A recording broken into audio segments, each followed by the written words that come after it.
अस्सलाम वालेकुम नाज़रीन, doctor Shamaila Hanif, consultant obstetric gynaecology, Lahore. आज हम बात करेंगे मेम्ब्रेन स्वीपनिंग के बारे में।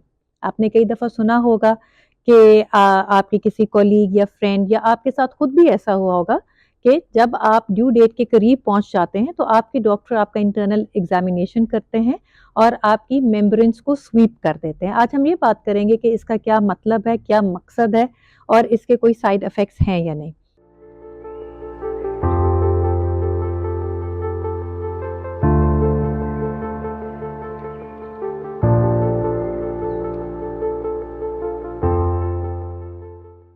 नॉर्मली क्या होता है कि यूट्रस के अंदर जब बेबी ग्रो कर रहा होता है तो बेबी के अराउंड पानी होता है जिसको हम एमनियोटिक फ्लूइड कहते हैं और एमनियोटिक फ्लूइड एक बैग ऑफ मेम्ब्रेन्स के अंदर आता है जिसको हम एमनियोटिक मेम्ब्रेन्स कहते हैं।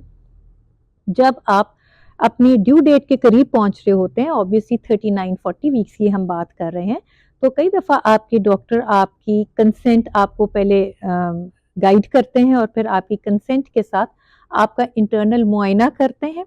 यूट्रस का मुंह जिसको हम सर्विक्स कहते हैं, अगर वो खुला है यानी कि उसमें वन फिंगर जा रही है या टू फिंगर्स अंदर जा सकती हैं, तो ऑब्वियसली आगे बेबी का हेड होता है और हेड पानी के अंदर बेबी फ्लोट करता है और जो पानी है उसके अराउंड बैग ऑफ मेम्ब्रेन्स होते हैं जिसको हम एमनियोटिक मेम्ब्रेन्स कहते हैं। आपके जो डॉक्टर हैं आपका इंटरनल मुआयना करते वक्त जो बेबी के हेड के अराउंड जो मेम्ब्रेन्स होती हैं उसके अराउंड सर्कुलर मूवमेंट्स अपनी फिंगर से करते हैं और जो बैग ऑफ मेम्ब्रेन्स हैं उसको बच्चेदानी की दीवार से सेपरेट करते हैं। तो इसको हम मेम्ब्रेन स्वीपनिंग कहते हैं। तो ये तभी हो सकता है जब यूट्रस का मुंह वन फिंगर तक खुला हो या एक से ज्यादा भी खुला हो। इससे क्या होता है, जब मेम्ब्रेन्स को स्वीप किया जाता है और मेम्ब्रेन्स को यूट्रस की दीवार से अलग किया जाता है, सेपरेट किया जाता है, तो प्रोस्टाग्लैंडिन्स नाम के केमिकल्स रिलीज होते हैं। प्रोस्टाग्लैंडिन्स का मकसद ये होता है कि वो यूट्रस के मुंह को सॉफ्ट करता है और लेबर पेन्स को स्टार्ट कर देता है।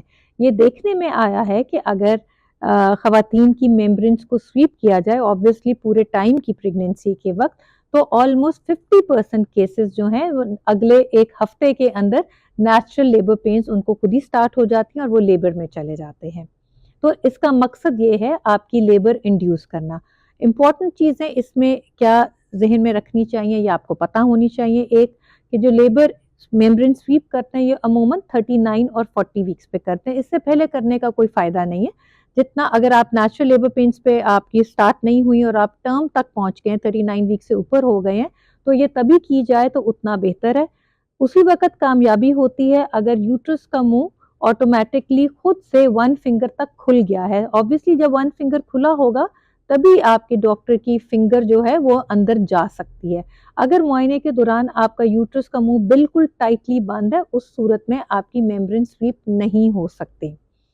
अगर आपको कोई कॉन्ट्रा इंडिकेशन लेबर भी नहीं है, यानी कि किसी वजह से आपका सिजेरियन का प्लान है, आपकी हाई रिस्क प्रेगनेंसी है, बेबी की पोजीशन उल्टी है या कोई भी वजह से आपका ऑलरेडी सिजेरियन प्लान है, उस सूरत में मेम्ब्रेन स्वीप करने की कोई इंडिकेशन नहीं होती, उसकी कोई ज़रूरत नहीं होती।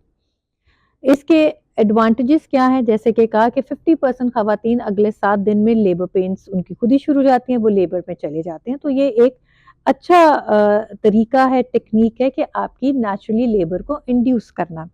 साइड इफ़ेक्ट क्या है? अमूमन कोई ऐसे साइड इफ़ेक्ट नहीं है। यूजुअली कई दफ़ा जो खवातीन है वो अगर उनसे पूछा जाए तो उनको माइल्ड सी डिस्कम्फर्ट होती है। बहुत ज़्यादा ये पेनफुल प्रोसीजर तो नहीं है, बट अनकम्फर्टेबल है या कभी किसी को माइल्ड पेन सी महसूस हो सकती है। जब मेम्ब्रेन स्वीप हो जाए जिसको 1 मिनट से भी कम टाइम लगता है, तो उसके बाद हो सकता है कि आपको 1 दिन 2 दिन तक पेट में दर्द रहे, एब्डोमिनल क्रैम्पिंग रहे, आपको हो सकता है स्पॉटिंग हो या कभी-कभी कुछ केसेस में थोड़ी-सी ज़्यादा ब्लीडिंग भी हो सकती है। ऑब्वियसली जब स्वीप कर दिया तो ऐसे सिनेरियो में थोड़ी-सी स्पॉटिंग या ब्लीडिंग हो सकती है।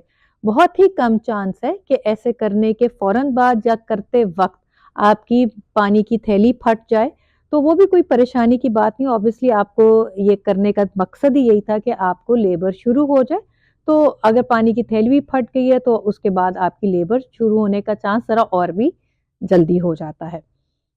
अगर पानी की थैली मुआयना करते वक़्त या मेम्ब्रेन स्वीप करते वक़्त रप्चर कर जाए। एज सच इसकी कोई कॉन्ट्रा इंडिकेशन नहीं है, पर ऑब्वियसली आपके गायनेकोलॉजिस्ट आपको बता के आपके कंसेंट के साथ ही मेम्ब्रेन स्वीप करते हैं। तो आज हम मेम्ब्रेन स्वीपिंग के बारे में बात थी कि क्यों करते हैं। ये एक तरीका है नेचुरल लेबर को इंड्यूस करने के लिए, जो कि अमूमन 39 वीक्स के बाद ही की जाती है, ताकि आपकी लेबर पेन्स खुद से शुरू हो सके। 50% इसका सक्सेस रेट है कि अगले 7 डेज में आपको पेन्स ऑटोमेटिकली शुरू हो जाए। इन केस अगर आपकी पेन्स नहीं शुरू होती तो फिर भी आपको कुछ दिन छोड़ा जा सकता है। अगर आप 40 वीक से ऊपर हो गए हैं, उस सिनेरियो में अल्टरनेटिव मेथड्स ऑफ इंडक्शन आपके डॉक्टर ऑप्ट कर सकते हैं, जो कि डिफरेंट इंडक्शन टेक्निक्स हैं। इंटरनल रखने के लिए मेडिसिन भी हो सकती है, ड्रिप के अंदर इंजेक्शन भी हो सकता है। वो आपकी डॉक्टर आपकी कंडीशन को मद्देनजर रख के आपके लिए बेहतर सजेस्ट करते हैं करेंगे। अगर आपको फर्दर कोई क्वेरी है इस मेम्ब्रेन स्वीप के बारे में तो आप कमेंट सेक्शन में ज़रूर कमेंट करें। अपने डॉक्टर से ज़रूर डिस्कस करें कि क्या आप कैंडिडेट हैं कि आपकी मेम्ब्रेन स्वीप की जा सके।